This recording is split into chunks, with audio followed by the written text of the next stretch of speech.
Are we recording? Hey, everybody. Hey, Kyle. Yeah. Breaking news. Silento, the guy who sang Watch Me Whip, Nene, Yeah. just got arrested for murdering his cousin. What? Yeah. Oh, that reminds me. I do have another topic. Yeah, that just happened. Holy shit. Well, welcome, everybody. Watch Me Whip, Watch Me Nene is in jail.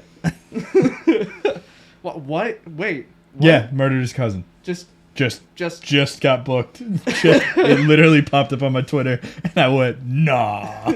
But yeah, hi everybody. Welcome back to Here's the Thing. Sorry, I don't have anything to talk about further with that, but yeah, Silento is going to jail for murder, which isn't funny, because somebody died. No, but holy shit. the strange connection between whipping Nene and murder. Like, how'd you do? Yeah, hi everybody. I'm be honest with y'all. I don't have a lot this week. Kyle has a bit. I have a couple of things. Yeah. I don't have much, so Kyle's taking the reins on this episode while I see if anything sparks. Fuck yeah.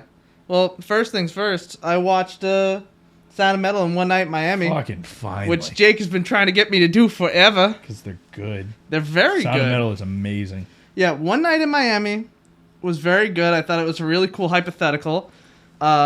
It was designed very much like a play, I thought. Just like all the dialogue, walking in and out of the scene, all of it, very much like a play. But it works very well together. It was one of those instances where you get movies where you jump from like place to place to place. Yeah. Actions happen like a Jason Bourne kind of thing.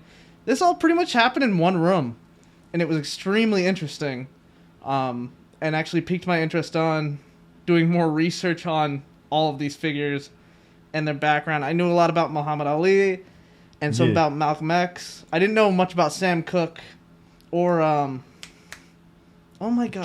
Jim Brown, yeah. Mighty Jim Brown. I didn't know almost anything about Jim Brown. The 4 actors that portrayed them were awesome. Yeah. I wasn't kidding when I said that there's not a standout, but it's not because there's not a standout, but it's not because nobody's good. There's not a standout because everybody's so good. Everybody kills it. And I think the stances that Sam Cooke and Malcolm X took against each other were extremely interesting. Sam Cooke with Malcolm X accusing him of playing to the white man and saying, hey, like, you're their little dancing monkey, like, you're playing into their hand, you're not actually supporting black culture. And he's like, actually, yeah, I'm playing them and making money off of them, and you're criticizing me for it. One of his songs got covered by the Rolling Stones, and he had a #1 song. Yeah. Which is awesome. And he essentially played the system, and at the same time, Malcolm X fighting for the right thing just on a different scale, and also kind of being pinched by the Nation of Islam. Yeah. To the point of he's being watched and stalked. And then Cassius Clay just being fucking sweet. Awesome. He is such a character. Just in life. Love Malcolm. Not Malcolm X. Love Malcolm X. Love Malcolm X. Love Muhammad Ali. And you had said, and I got it immediately, but you said you wanted the actor of Malcolm X to play Obama. Yes. I get that immediately. He kills it. And I don't know if that's because I don't know if he studied Malcolm X and that's how Malcolm X talked, in which case they had similar vocal tics. Yeah, and in that case, Obama took a lot from Malcolm X. Yeah, in that case, yeah, like they talked the same. Yeah. They talked very similarly. But if that's just how that actor talks, and I'm looking up his name, yeah, Kingsley Benadir. If that's just how he talks, they need to make a movie about Burial. Yeah. and they need him as Barack. Yeah, because he would kill it. He naturally talks that way, and it's like, wow. Like, the first thing that popped in my head was like Barack Obama, and I couldn't get it in my head for the entire movie. I think even if you hadn't said that, because you said it and it was like, I definitely see it, but if you hadn't said it, I think I would have come to the same conclusion of, wow, he sounds a lot like Obama. Yeah. And I probably would have had the same reaction of, has he been Obama in other stuff? He has. And like one thing I think he's been Obama in the Showtime miniseries about some report on Trump. I don't know, one of them. I don't know. But he was Obama in that. Yeah. And they killed it. So that movie, awesome. And then I watched Sound of Metal, which I took ASL for 4 years in high school. So that was actually really cool to see, because all 4 years in high school, my teacher kept talking about, she was a hearing teacher who taught ASL, and if you don't know, for the deaf community, that's kind of like really iffy. But she was very well respected in the deaf community around there, and she kept saying like it's kind of a bummer that the deaf community doesn't have like a lot of examples of deaf people in just media and culture and everything to the masses. Besides, what's her name? Marlee Matlin? Yeah, Marlee Matlin.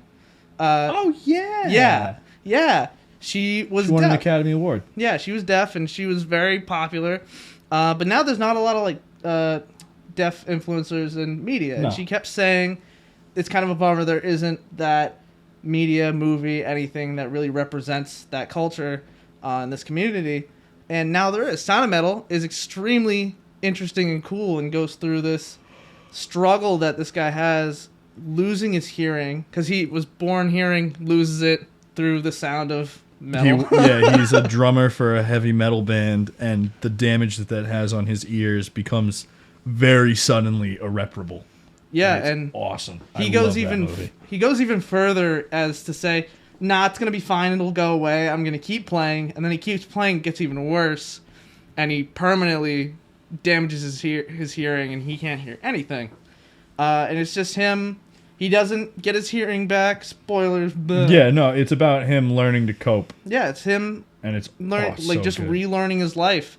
And the part where he goes out and gets the implants, it broke my heart. The scene between him and the leader of that community that he was in. Yeah, because if people that haven't seen it, he to help cope and learn to live as a deaf person, he goes and becomes part of this community where they teach him ASL and how to, be happy with his new life. But he constantly is looking at it as something he can fix with these implants.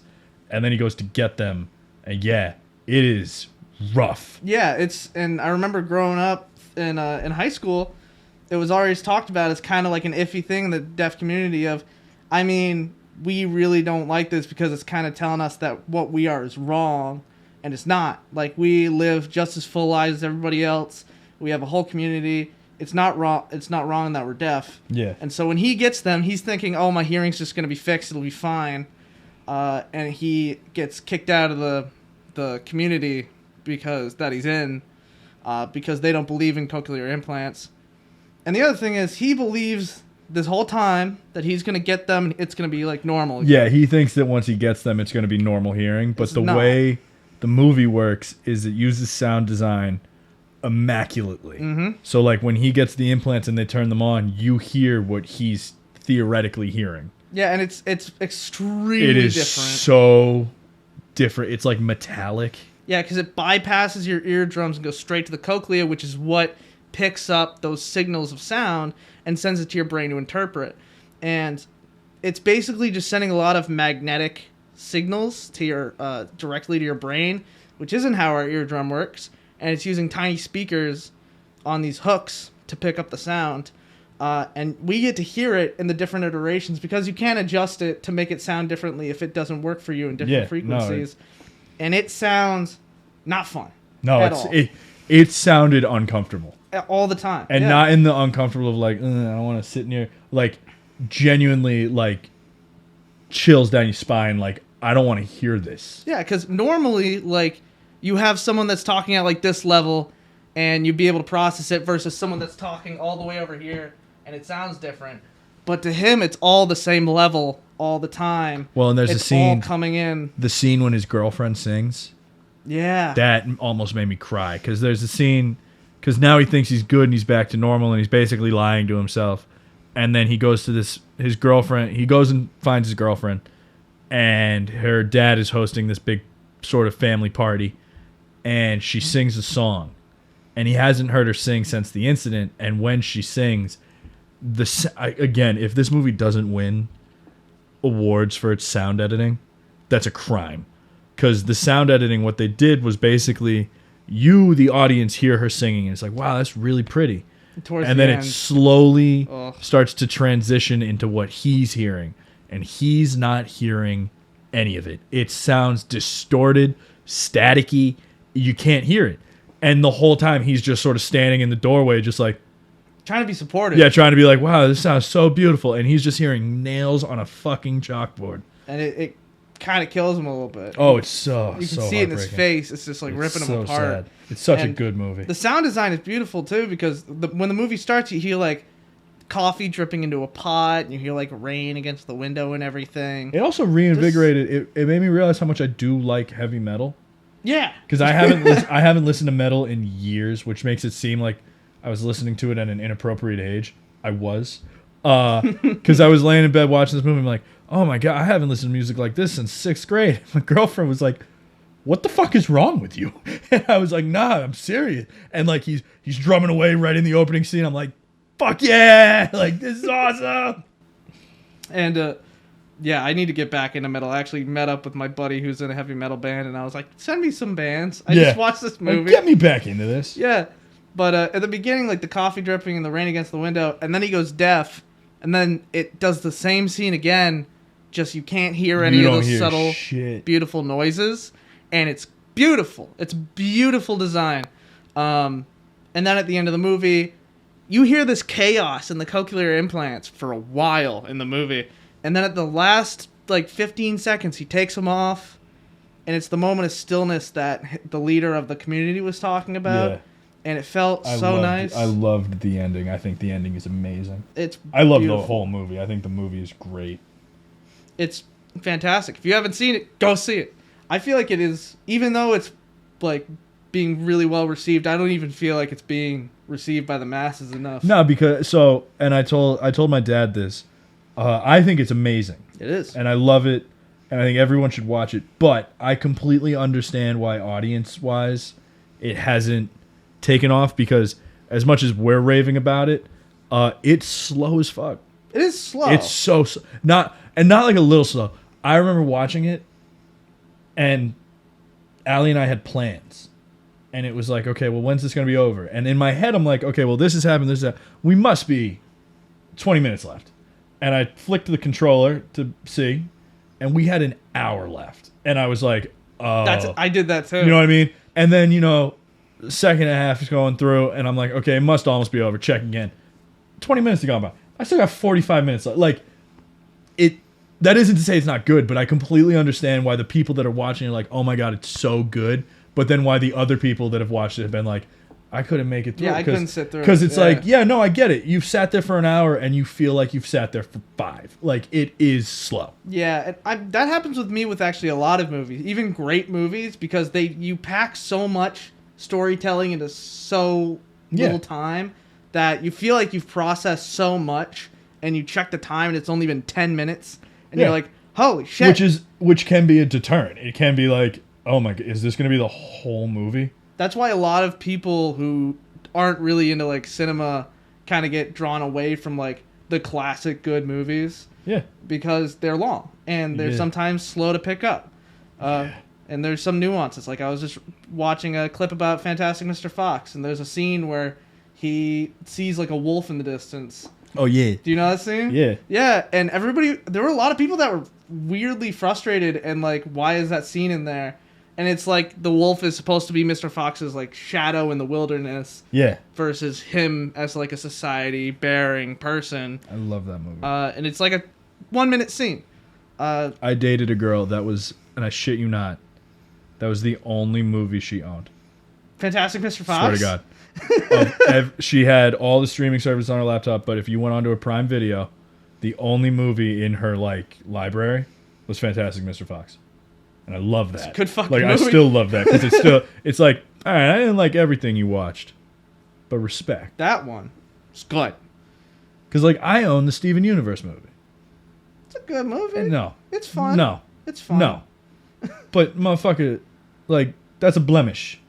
If all you own is Fantastic Mr. Fox, kudos. Yeah, fantastic. You did it. Like, you won. That's a masterpiece. It's a great movie. Love that movie. At least recognize the art was good.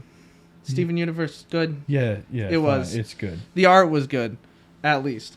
And then after that, What's after that? I saw the King Kong and Godzilla trailer. Yeah. I'm hyped. I'm very excited. Have you seen the other movies, though? No. You should. No, I haven't seen them yet, no. You should. So, that trailer got posted.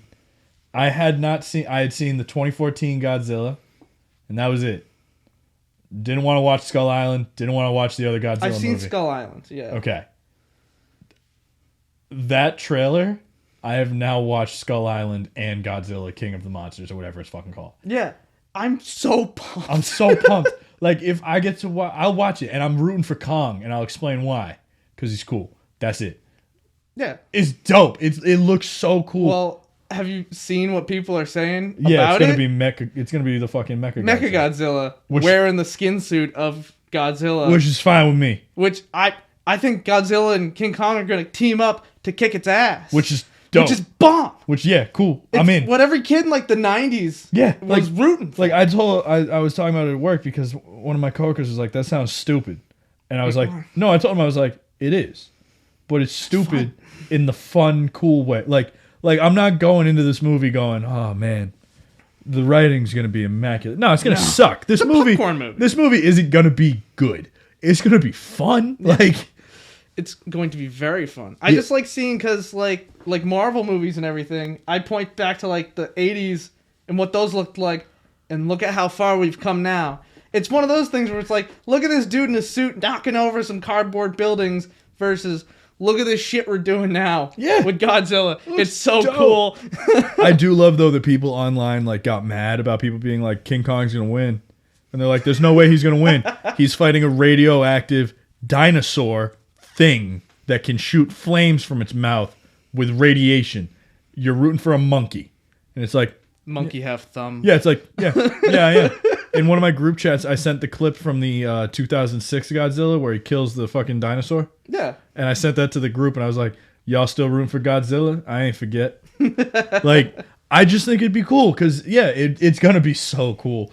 I'm a sucker for not Godzilla, for King Kong. Yeah, I don't have a ton to say about the trailer, but in general...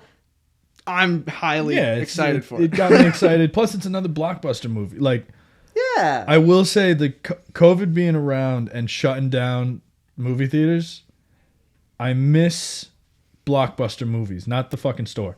Like, big deal movies of like, yo, did you see that yet? That, and also, I just liked being in a theater with people and hearing people's reactions around me. Like, they're all feeling the same shit I'm feeling right now. I went to see... I don't remember what year it came out, but it was the Matt Damon movie Elysium. Yeah. I saw that, and there's a 2013.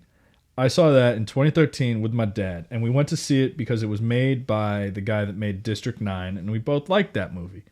And District 9. Yeah. Oh. And we went to see it, and there's a part where there's a gun where if you hit your target, like once you hit your target with a bullet, the rest of the bullets go to that target.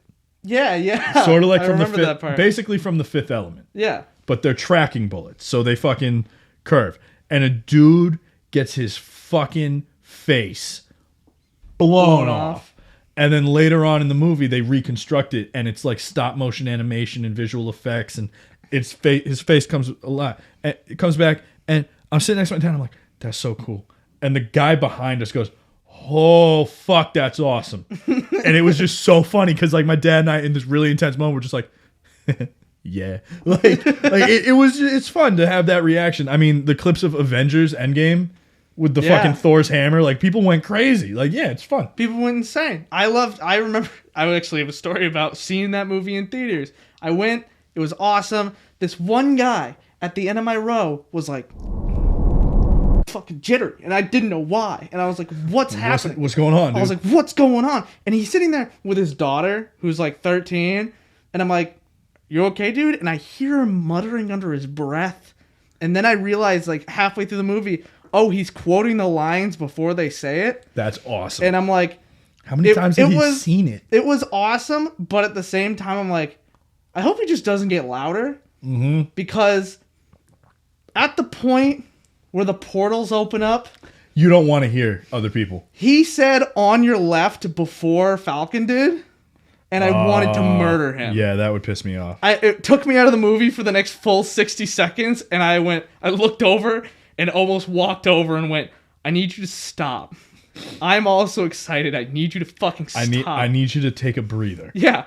But thankfully, his daughter, the hero of the situation, went, Dad, shut the fuck up. That's And I was like, that's hilarious. I was like, go, little girl. And I will never get that burned like visage of me being so mad. I was so enraged. And Raquel was like, hey, I'm mad too. It's okay. And I'm like, good. Hey, I'm not having a good time either. Yeah, the whole theater turned and looked at him, and I was like, shut the fuck up. But King Kong vs. Godzilla, pumped. In the realm of Marvel, I caught up on WandaVision recently. Good. For y'all that haven't watched WandaVision, I'm going to put a big old spoiler warning right here. And we'll tell you where to skip to. Yeah, I'll put the time code right here. So I went from episode 1 to episode 4. And off the bat, episode 1, I'm like, this is weird, and I'm kind of digging it. And then it goes into the end, towards the end, where the ratio changes on the screen, and the woman that plays Kitty, and her husband's choking. She's like, stop it, stop. And I'm like, oh, it's getting weird. And then it just keeps getting weirder.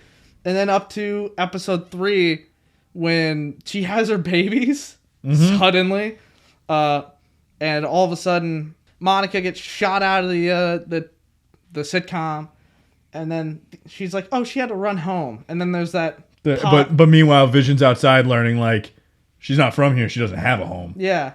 And also people are like acting really fucking weird, and then Vision comes in and he's like, what's wrong? She's like, she had to run home. And then there's that like kind of happy ending over her, like what you assume to be a corpse at first, her laying there.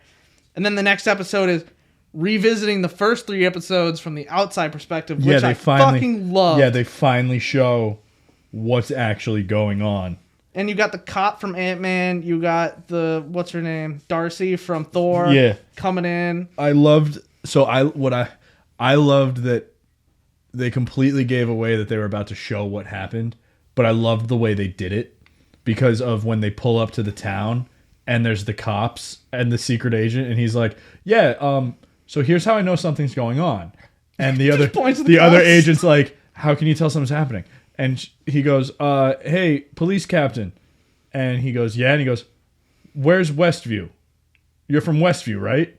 And the guy's like, there's no... Westfield doesn't exist. And they're standing next to the sign that says, welcome to Westfield. And I immediately was like, oh, let's fucking go. Like, wherever this episode's going, I'm in. Like, that's this awesome. Is some weird shit to into. And then I also liked how they dealt with the blip reversing itself. Yeah. Was really cool. No, it was I hadn't awesome. even thought about that. Like the hospitals being way over capacity all of a sudden. As soon as... So, yes. And when that happened, when she just appeared, I was like, oh, she got blipped out. Yeah. And then when she was asking for her mom and they were like, no, she's not here, I was like, oh, her mom like died. She's dead. Like, yeah. Like that was awesome because I am excited for future Marvel movies and shows, however they do it. I'm excited for that to be explored more of like, yeah, fucking half the population disappeared and the world after 5 years was finally sort of like... They readjusted. Wasn't back to normal because somebody once made a video on if that actually happened, how drastic would it be? And it would be borderline irreparable. It would take decades to get back. But in 5 years, movie magic, they're getting back to normal. And then everybody's back. And it's like, oh, fuck. Like, that would be... I'm excited to see what they do with that because that's dope. Because unemployment just went through the roof. Yeah, no kidding. Yeah, we filled your job. You what? We filled your job. Your house is gone. You didn't die, but you were gone? You were like gone. And it's like, okay, cool. Well, what happened to my cousin Greg? He was working here. No, Greg died. He killed himself because you were gone. Like, all this really depressing shit happened.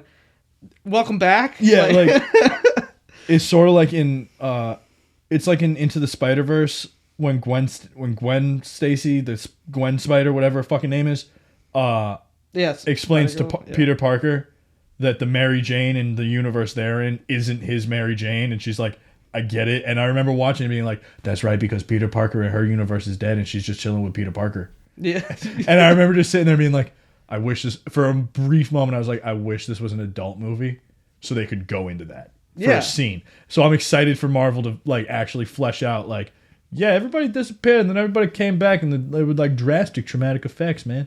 Yeah, shit's getting like more and more serious very gradually as Marvel movies go on. Yeah. Like you got shit getting serious and then for a blip you had Thor Ragnarok and then shit got more serious. Although I will say my one like critique of WandaVision, I think they should have come out with all 4 of the first episodes at the same time. Yeah, I watched them all at the same time and I was like, and it that works was great. amazing because my dad has only watched the first episode and he was like, I don't really know. And I was like, sit down and watch the first 4. That's how I felt. So I stopped and I waited. Yeah. And I waited for a little bit. Because it's good. It's really good. And I'm excited to see what happens, where it's going. Because Wanda, the 4th episode basically shows Wanda is controlling everything. All of it. And she's in extreme denial and also she's denial, grief, but she's aware of it. Yeah. So like people show up and like fucking her name is starts with an M. It's something Monica.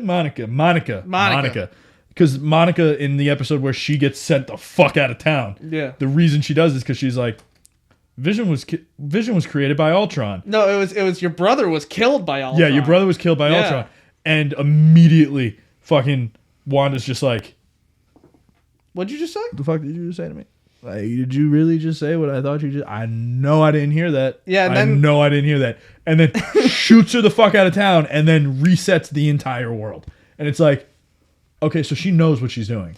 The visual glitches on screen that happen are so creepy and cool at the same time. Because one, that means she's just altering time and space. Yeah, she's fucking with timelines. Yeah, and at the same time, the quick like one frame of her head tilted, and then it resets to Vision's coming back in the house. Which, like, if they stick to the whole timeline rule that they showed in Avengers Endgame, she is fucking with so much shit. Oh, a ton of so much shit. Like, you got a thread here, and like the rest of the thread over here, and hers is like 12 threads being pulled apart.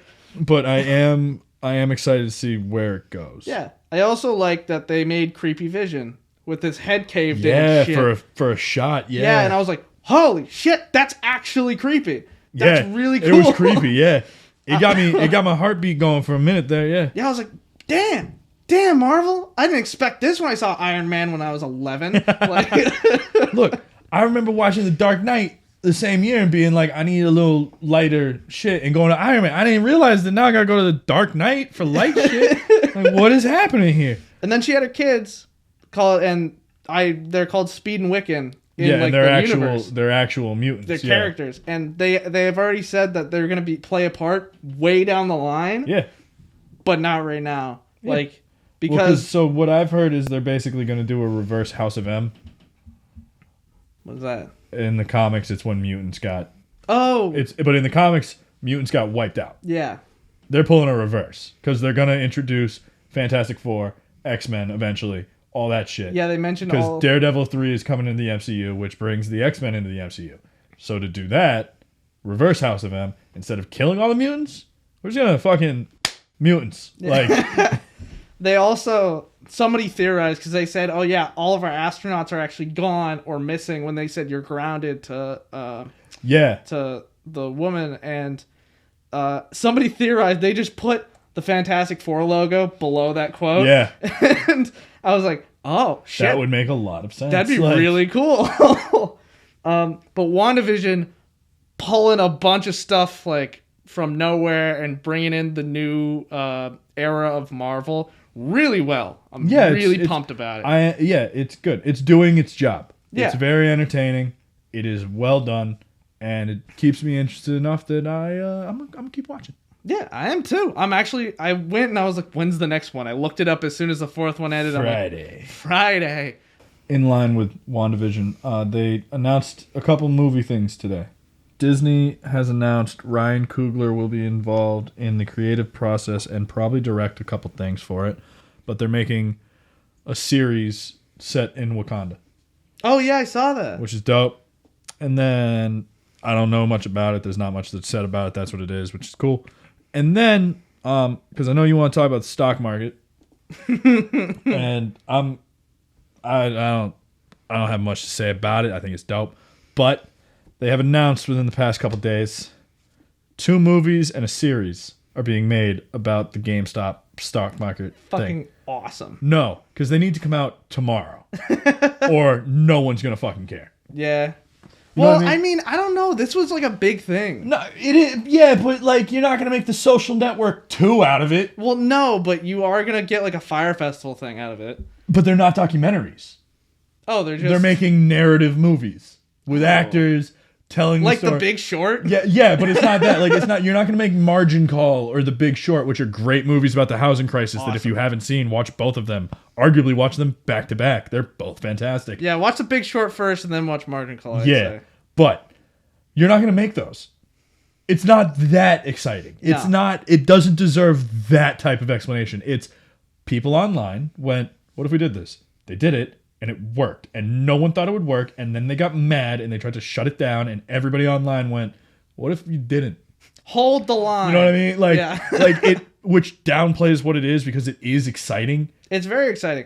They essentially what people have said for years, which is if everybody in the middle or lower class just pooled their money and went in on the stocks And bought some stock. and bought some stock, you'd be fucked. You'd be out of money. And everybody is like, yeah, but you should invest your money if you really want to be successful. You should invest your money. And then people invested their money and they went, well, so wait. they heard GameStop. It was starting to be announced that GameStop might start going out of business. Yeah. And people were like, what? No. I gotta sell my games for 5 cents. You can't. They can't go. And then they went online and they were like, GameStop's going out of business.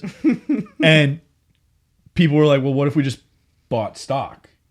Because that'll keep them from going out of business. It'll make their value higher. What if we just bought some stock? And the stock was at like, a couple years ago, their stock was $6. It was $8 to $10 over the last like 6 months. Yeah. Like it was not It was expensive. low.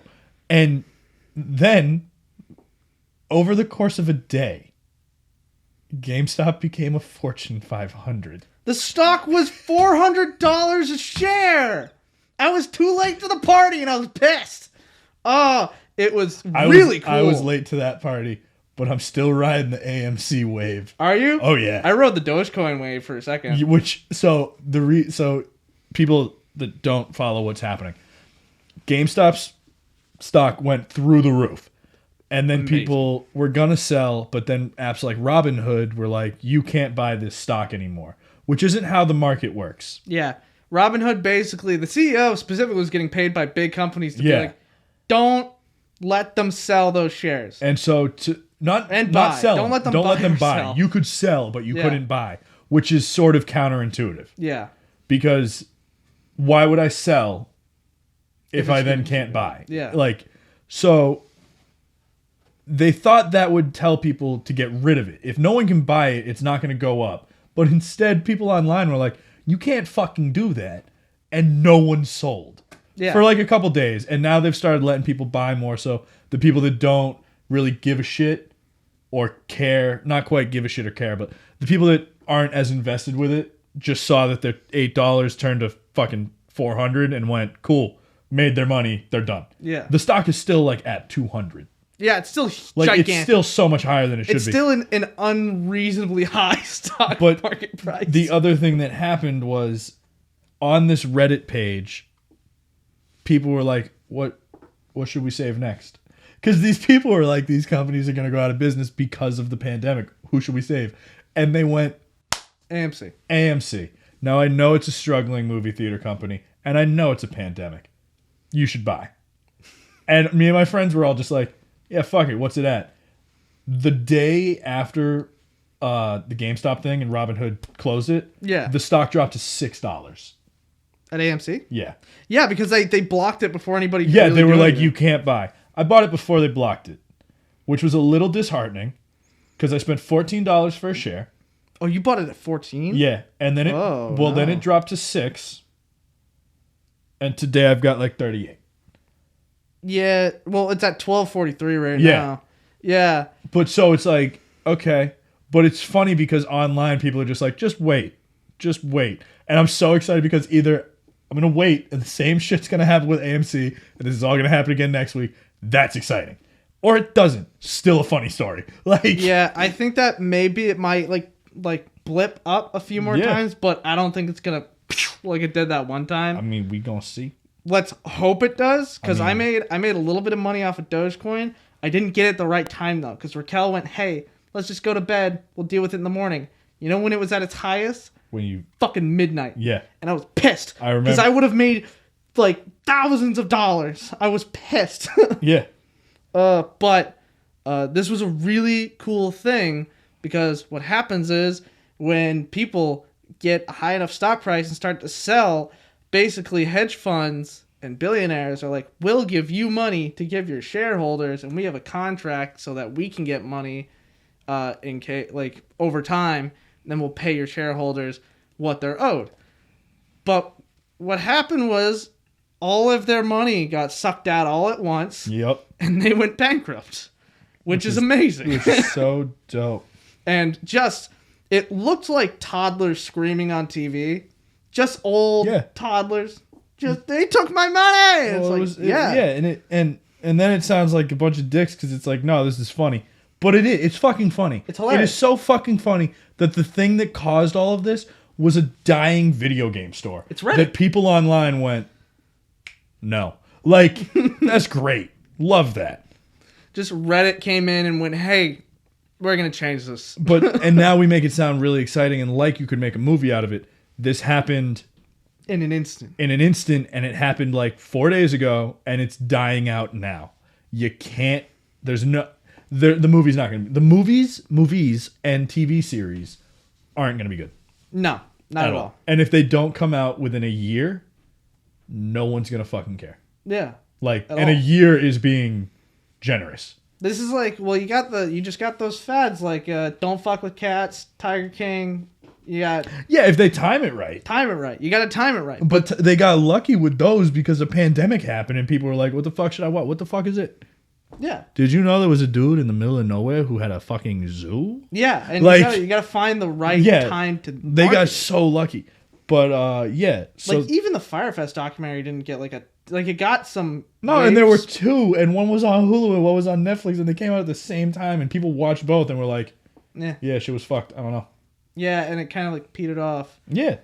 But the stock market thing, fucking cool. I think it's entertaining. It's extremely entertaining. I lost a bit of money just in my stocks. Yeah, you were pretty pissed because your stocks had dropped, and I was just like, I don't have stocks, and I just bought a couple, but they're jokes. Like I got AMC. Yeah, I'm basically waiting because the whole market besides those stocks crashed because people got scared and started selling. Yeah.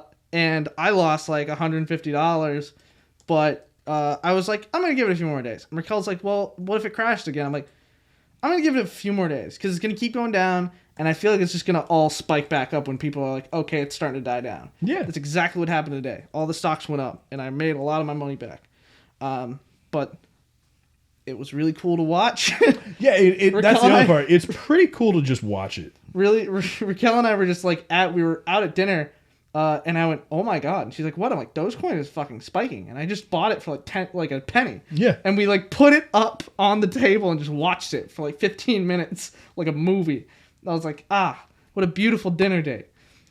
Yeah, like the Dogecoin thing, a couple of my buddies, because we made a chat for stocks. Yeah. And because a bunch of us used to live on a street named Water Street, the chat is called Wolves of Water Street. But so the Dogecoin thing started to happen because there's a stupid cryptocurrency called Dogecoin that was made as a joke. And it is a joke. It's not penny. It's not going to go anywhere. It's literally still worth less than a cent. Mm-hmm. Well, now I think it's worth like 20 cents. Or not 20 cents, but 2 cents and something. But even there, like, it's not worth shit. And people did the GameStop thing of like, put your money in Dogecoin. And they did, and it spiked. It's still not worth $0.50. Yeah. Like, but so because it's a penny, you can buy a shit ton of them. Yeah. And it went up from a penny to 7 cents, and some people made like thousands of dollars. My buddy made $25. Yeah. Like, Like I put like $100 into it, and I would have made like $2,000 if I couldn't buy it because I had Robinhood, and you can't buy cryptocurrency in New Hampshire yet. I didn't know that, and I was still listed as Maine, so I was buying it. So I was like, oh cool, never mind. And then my friend's like, no, download this, and I recognized that like by tomorrow, this shit wasn't gonna be happening anymore because it's fucking Dogecoin. Yeah, they slapped the securities on there. Well, not even that. People like it's a joke. Like it's Dogecoin.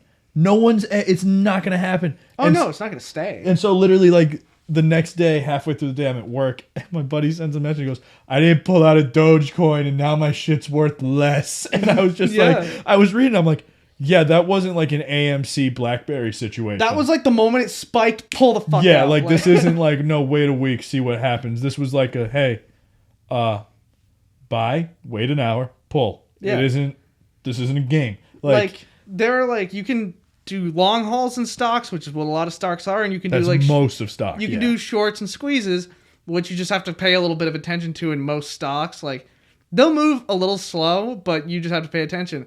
With Dogecoin, that was the quickest short I've ever seen. It was incredibly funny. It was so fast. But yeah, my buddy was actually mad, and I was like, you're an idiot. And people all over were like, buy Dogecoin, just keep going, keep buying it. And everybody's like, no. Yeah, like, no, I don't want to. So, I know you want to talk about it. Which one? The Resident Evil woman. The fucking tall vampire lady. No. The 9-foot, 6-inch tall. Yeah. Heel wearing. Hat wearing. Victorian style. Mamacita.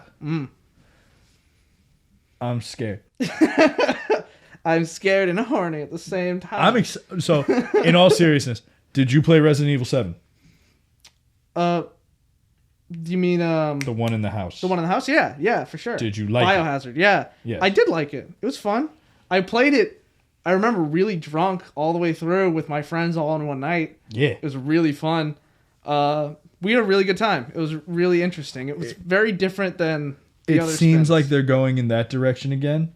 Yeah, because they went back and they remastered the old ones. Yeah. And now they're doing the next step, which is Village, which is witches, which is fucking cool because I'm into that shit. I think that's cool. Yeah. I'm excited because in the sense of like, you know, people are reacting to this woman like, oh my God, stomp on my neck. And I'm like, I get it. A lot of people are saying stomp on my neck. Because, dude, she's 9.5 feet tall and hot. Yeah. I'd say maybe... Who designs that? Maybe like lightly touch my neck. She's 9 feet tall. She's going to crush my neck. I want her to. I am crush my okay with please. It. No, whoever designed that woman deserves two things. One, a massive paycheck on their way out the door because they're fucking fired. Like, that's not scary. It's not that it's not scary. I'm sure they'll pull it off. I'm sure her face is going to contort and like rot. Something's going to happen. But yeah, they made the announcement today because they were like, her name is Lady Dimitrescu. And they were like, your love for her is loud and clear. Here's a message from the art director. And he released this nice message. And what did he say? I can read the whole message. I have not seen this. He said, hi everyone, I'm Tomonori Takano, art director on Resident Evil Village. I wanted to use this opportunity to publicly reflect on the outpouring of positivity we've received from the fans on our latest announcement. As a representative of the development of this team, thank you to all the fans who continue to follow us. Most recently, Lady D, I'm just going to call her Lady D, and her daughters, there's more, have received a fair amount of attention. Oh yeah, there's a lot more daughters. Far more than we anticipated. It's great that they're able to take the spotlight as icons of Resident Evil Village. Lady D especially has received much fanfare both domestically and overseas, which has made all of us in the development team extremely happy. I hear her height is something of interest. If you include her hat and high heels, she's approximately 9 foot 6 inches tall. She's giant. These bewitching vampiric characters are relentless in their pursuit of Ethan, and I can't wait for you to meet them yourselves when you enter Castle Dimitrescu in May. And I'm hyped, because that, to me, sounds like a creator going, look, I'm glad you're excited. Here's what you want. She's this tall. I can tell that y'all are excited about this. Oh, he's jumping on the train. And he's just like, that last little bit though of like they're relentless. That's him being like, y'all think she's hot and she's gonna scare the shit out of you. Yeah. You're gonna hate this bitch by the end of the game. Have you seen any of the demo Nope. itself? I watched the demo. The demo, first of all, it seemed like it was to show off the color palette, the lighting, the new graphics. Yeah. And it's gorgeous. There were some like frame rate dropping problems, but that's probably gonna get smoothed over. It wasn't that bad. It wasn't like the frame rate dropping wasn't that bad.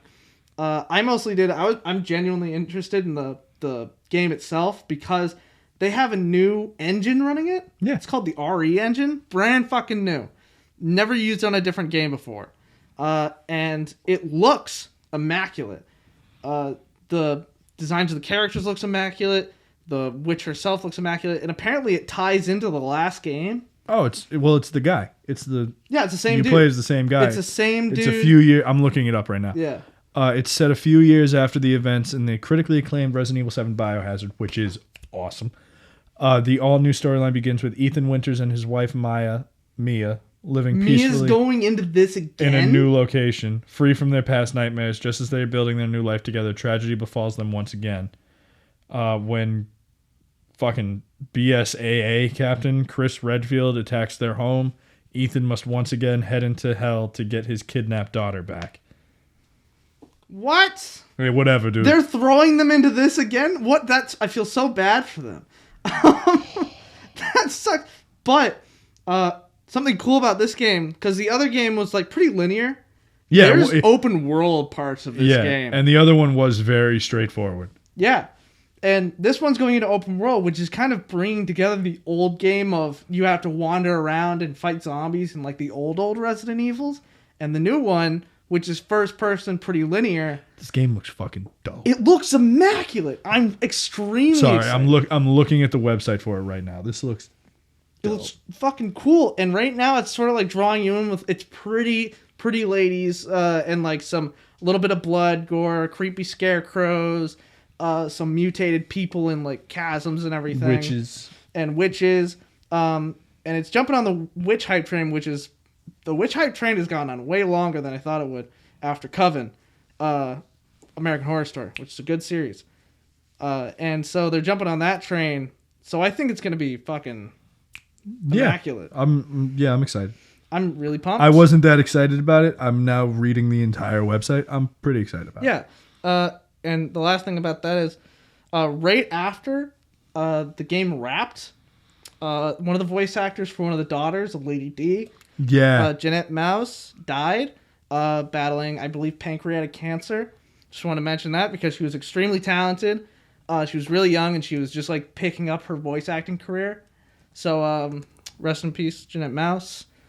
We hope that you'll be remembered in a great way through this game. Yeah. So that was sad, and I just wanted to bring that up because she was like a big influence on a lot of people too because she was a teacher and a coach. Yeah. So go Jeanette Mouse. She was lost to the voice acting community as a whole, and she will be missed.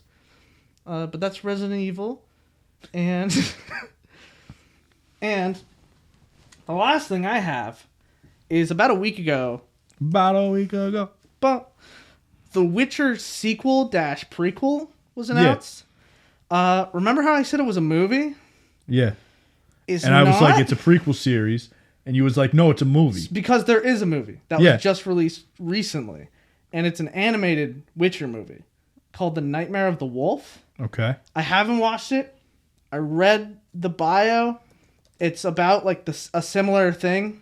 It's about Geralt's teacher, which is what the prequel series is about. It's more about his teacher and the Witcher community as a whole and him being taught.